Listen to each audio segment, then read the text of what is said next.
Good morning students. आज हम chapter 10 की हम रिवीजन वर्कशीट की प्रैक्टिस करेंगे। ठीक है, तो एक बार मैं आपको समझा देती हूँ।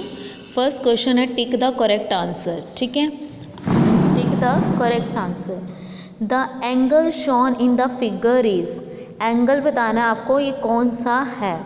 ठीक है, तो फर्स्ट है equal to right angle. Right angle में तो आपको पता है जब बिल्कुल स्ट्रेट लाइन होती है तभी राइट एंगल होता है। लेस देन है राइट एंगल, लेस देन भी नहीं है, क्योंकि अगर हम इस बुक को इस तरफ से देखेंगे तो ये लेस देन में तो कम की तरफ आना चाहिए, तो ये ग्रेटर देन जा रहा है। ठीक है, 90 डिग्री से, तो ये क्या आएगा, more than a right angle. Right angle से ज़्यादा है। 180 डिग्री से तो ज़्यादा हो नहीं सकता क्योंकि वो बहुत नीचे चली जाती लाइन, इसलिए 3 पार्ट आएगा। आप इसे प्रोटेक्टर की हेल्प से मेजर करेंगे।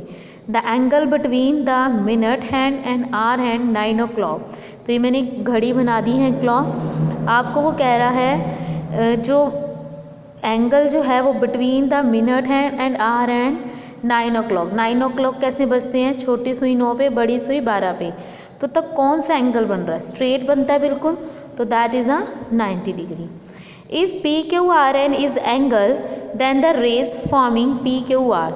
अगर एंगल पी क्यू आर, यानी मैंने ड्रॉ करके देख लिया P Q R, rays means line segment कौन से होंगे, एक तो पी क्यू होगा, एक क्यू आर। तो P Q and Q R ढूंढ लो कहाँ है, ये रहा P Q and Q R. P Q भी हो सकता है, क्यू पी भी, लेकिन क्या पी आर हो सकता है, नो नहीं हो सकता, तो पी आर वाला तो हो ही नहीं सकता इनमें से कोई भी। ठीक है, नेक्स्ट है which of the following can be angles of triangle. Triangles के कौन से एंगल हो सकते हैं। मैंने एक ट्राइंगल ड्रॉ करके देखा, कभी भी ट्राइंगल में जो हैं वो दो लाइंस एक तो इक्वल होती हैं 50-50 डिग्री या 60-60 डिग्री, तो ये भी नहीं, ये मैंने रॉन्ग किया है, ये भी नहीं हो सकता, ये भी नहीं हो सकता। तो फर्स्ट, क्योंकि ये 2 लाइंस तो इक्वल होंगी, तो कौन सा एंगल होगा जो हो सकता है वो आपको बताना है। ए बी, एक तो ए बी और ए बी सी, यानी ए बी और ए सी, तो यानी कि ये वाली आपकी इक्वल आएगा सेकेंड पार्ट। ठीक है, नेक्स्ट है fill in the blanks. The number of diameter of circle can have is have dash. Diameter जो है कितने हो सकते हैं, तो उसकी कोई काउंटिंग नहीं है, जितना बड़ा circle infinite.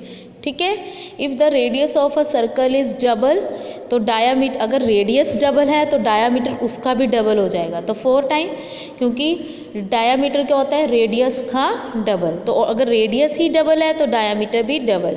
Half of a circle को क्या बोलते हैं, सेमी सर्कल।